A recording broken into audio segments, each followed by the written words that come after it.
Salut à toi, bienvenue dans cette nouvelle vidéo. Aujourd'hui, nous allons voir l'Exograin 1.5 de la cinématique. Si tu es nouveau sur la chaîne, je t'invite à t'abonner, à activer la cloche de notification pour ne pas rater les prochaines vidéos. Je t'invite également à liker, à partager la vidéo avec tes connaissances pour leur permettre de pouvoir également en bénéficier. Exograin 1.5, sur une route, deux voitures roulent sur une même file avec une vitesse de 40 mètres par seconde. Le pare-choc avant A de la seconde voiture est à 40 mètres derrière le pare-choc arrière B de la première voiture. Le conducteur de la première voiture freine, soumettant son véhicule B à une décélération constante de 5 mètres par seconde carré. Le deuxième conducteur distrait commence à freiner 2 secondes après le premier et son véhicule subit la même décélération. En prenant comme origine des dates t égale à 0, l'instant où débute le freinage du premier véhicule et comme origine des espaces sa position, établir pendant les 2 secondes, petit 1, les équations horaires des véhicules A et B. Petit 2, un choc a-t-il lieu pendant les 2 secondes? Petit 3, établir pour t supérieur à 2 secondes les équations horaires des deux véhicules. Petit 4, un choc a-t-il lieu après les 2 secondes? Si oui, à quelle date et quel lieu? On conservera les mêmes repères d'espace et de temps. Alors comme d'habitude, je vous conseille de bien lire l'exercice avant de commencer à traiter. C'est ce que nous on a fait.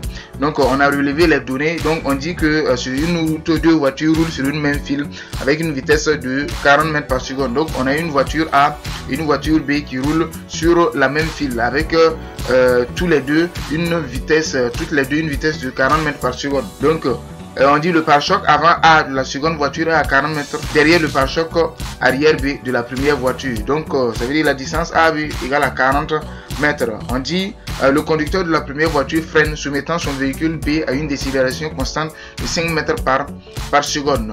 Donc on a relevé les 5 mètres par seconde. Le deuxième conducteur distrait commence à freiner 2 secondes après le premier et son véhicule subit la même décélération. On dit en prenant comme origine des dates t égale à 0, l'instant où débute le freinage du premier véhicule B et comme origine des espaces sa position, établir pendant les 2 secondes les équations horaires des véhicules A et B. Donc on dit de prendre comme origine des dates l'instant où débute le freinage et comme origine des espaces la position du véhicule B. Donc voici le véhicule B. Quand vous regardez ici même, on a un repère à un seul axe et l'origine c'est O et voici le vecteur unitaire I. Alors pour établir les équations horaires des véhicules A et B, qu'est-ce qu'on va faire?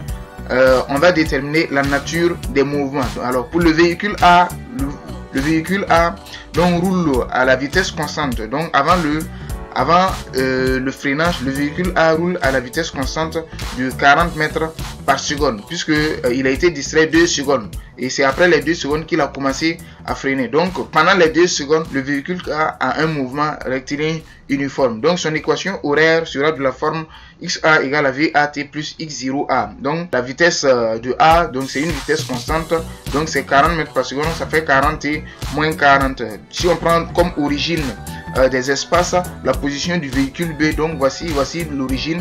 Donc on voit que le véhicule A, donc le point A est à 40 mètres de l'origine, donc ce qui fait que on a XA égale à 40 et moins 40. Pour le véhicule B, donc pour le véhicule B, c'est un mouvement rectiligne uniformément retardé puisque le véhicule B a commencé à freiner pendant les 2 secondes. Qu'est-ce qu'on dit? On dit en prenant comme origine des dates t égale à 0 l'instant où débute le freinage. Donc on a pris comme origine des dates l'instant où débute le freinage. Donc le véhicule B a freiné. Donc son mouvement est rectiligne uniformément retardé et est de la forme XB égale à 1 degré de AT carré plus VB plus X0. Donc on connaît l'accélération, donc il a appliqué une décélération de 5 mètres par seconde carré. Donc quand on regarde au début du freinage, il est à la position, il est à l'origine du repère. Donc sa vitesse avant le freinage, la vitesse initiale c'est 40 mètres par seconde. Donc on a XB égale à moins 5 demi de T carré plus 40. En petit 2, on demande si il y a eu un choc. Donc il y a un choc si XA égale à XB. Donc on a 40 et moins 40 égale à moins 5 demi de T carré plus 40, ce qui nous donne 5 demi de T carré moins 40 égale à 0. Donc ce qui implique que T égale à plus ou moins 4 secondes. Donc T égale à 4 secondes car le temps est positif.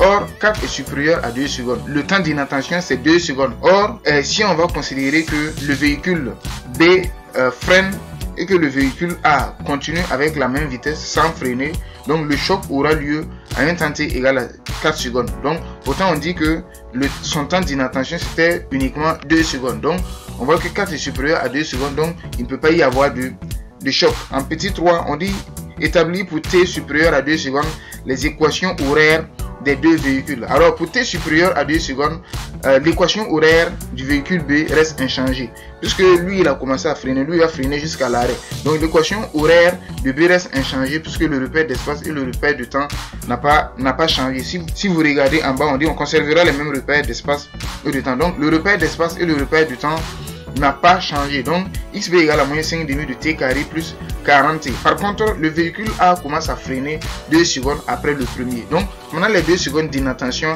le véhicule A va parcourir une distance et nous on va calculer cette distance. Donc distance parcourue pendant la période de distraction. Donc comme on connaît l'équation horaire de la position xa égale à 40t moins 40, donc on sait que le temps, la période d'inattention c'est 2 secondes. Donc on va remplacer t par 2 secondes et pouvoir calculer la distance parcourue pendant les 2 secondes d'inattention. Donc on a d égale à 40 fois 2 moins 40, d égale à 40 mètres. Donc c'est à t égale à 2 secondes que le véhicule A va commencer à freiner. Donc à t égale à 2 secondes, le mouvement devient rectiligne uniformément décéléré.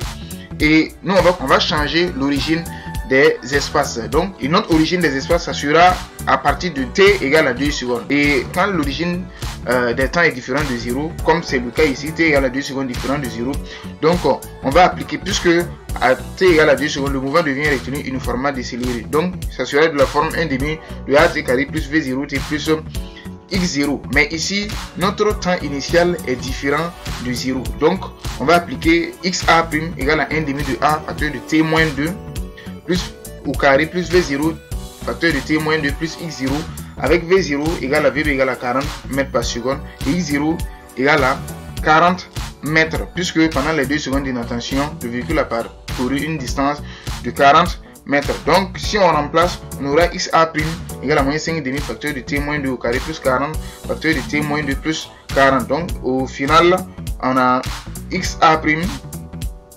Au final, on a xa' égale à moins 5 demi t carré plus 50t moins 50. En petit 4, on demande s'il y aura un choc après les 2 secondes. Et si oui, à quelle date et à quel lieu.